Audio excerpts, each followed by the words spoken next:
Woman bungee jumps before instructor sees mistake.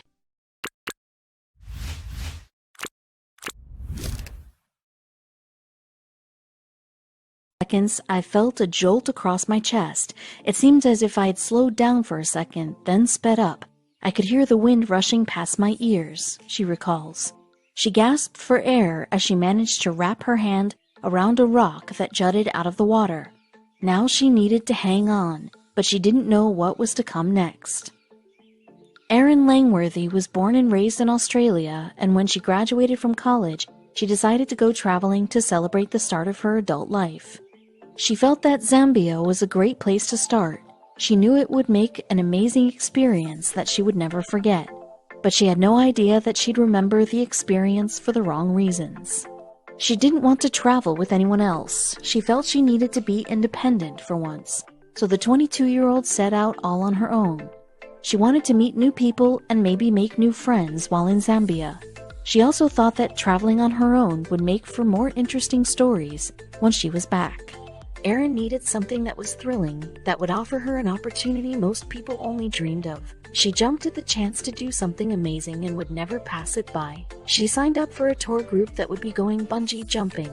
She knew she would love it, even if she was a little nervous. Erin's mother was less than thrilled though. She still went despite her warnings and was now at the Victoria Falls in Zambia. The bridge above the Zambezi River was 111 meters high. The gorge was extremely dangerous. It was an overcast day and the humidity was high. Erin felt that the atmosphere was a little foreboding, more so than she would have liked. The weather added to the nervous tension that was gripping Erin and the atmosphere as the tourists looked down at their fall.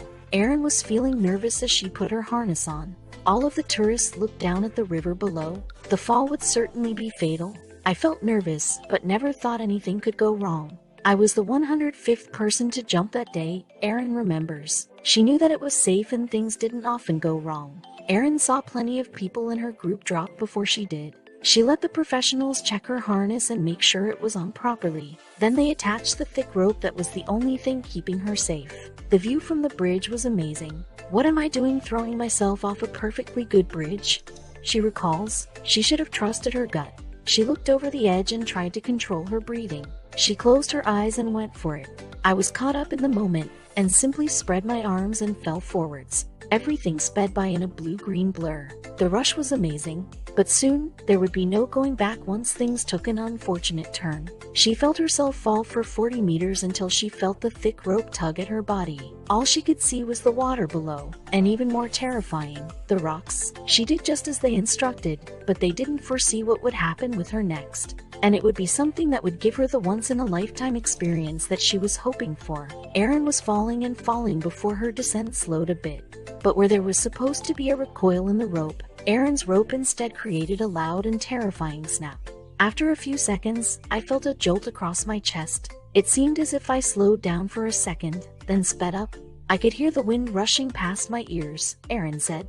From then, it went from bad to worse. Instinctively, I brought up my arms, locking my hands together. Then I felt myself hit the water. That's when I realized something had gone wrong, she recalled. Erin hit the water in the safest way she could in her situation. Her quick thinking prevented her from passing out.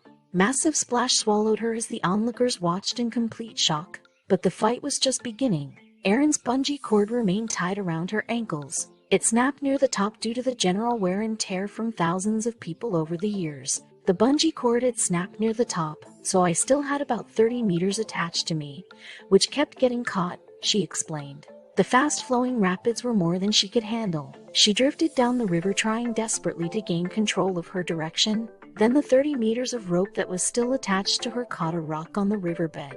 It was threatening to pull her under. Incredibly, she still had enough strength to dive under and free herself. She managed to swim to the bank of the river where she flung her arms around a rock. All she had to do was wait, but something else was waiting with her. When Erin and her tour group arrived on the bus that morning, they drove past numerous crocodiles. Just below the bungee jumping area were crocodile-infested waters. She knew she was in their territory now and there was nothing she could do about it. That morning, I had seen crocodiles in the water, but I couldn't think about that, she said. After Erin miraculously survived the fall and got herself to the edge of the river, now all she had to do was wait. She vaguely heard the screams and shouts that came from upstream. She knew they were coming for her, but could she hold on? All I thought about was clinging on, she recalled, but time was crawling by. I now know I was in the water for 40 minutes. Her rescuer was a man from the Bungee company. When he finally got to her, he grabbed her by the bungee harness and got her out of the water before giving her his shirt. Erin was okay but shivering. She let the man take her uphill to the other rescuers that looked at her anxiously. Erin thought the worst was over, but there was one more problem in this ordeal, and it was political. Because the Zambezi River ran along the border of Zambia and Zimbabwe, and Erin was pulled out from the river on the Zimbabwe side of the border, she was prevented from receiving immediate help. They couldn't get the local medics to come to her because she had no Zimbabwe passport. The tourists who managed to come to her aid were now in uproar. Erin had no choice but to take the long way to seek medical help. It took 5 hours to get her to the hospital. She was completely exhausted and worried if she had broken anything, but luckily she hadn't. She was recovering well at the hospital when she got one surprise visit after another. The bungee workers came to visit her, and they assured her that, from now on, they'd be adding extra measurements to ensure the same terrifying experience will never happen again. They were very apologetic and astounded I'd survived, Erin remembers.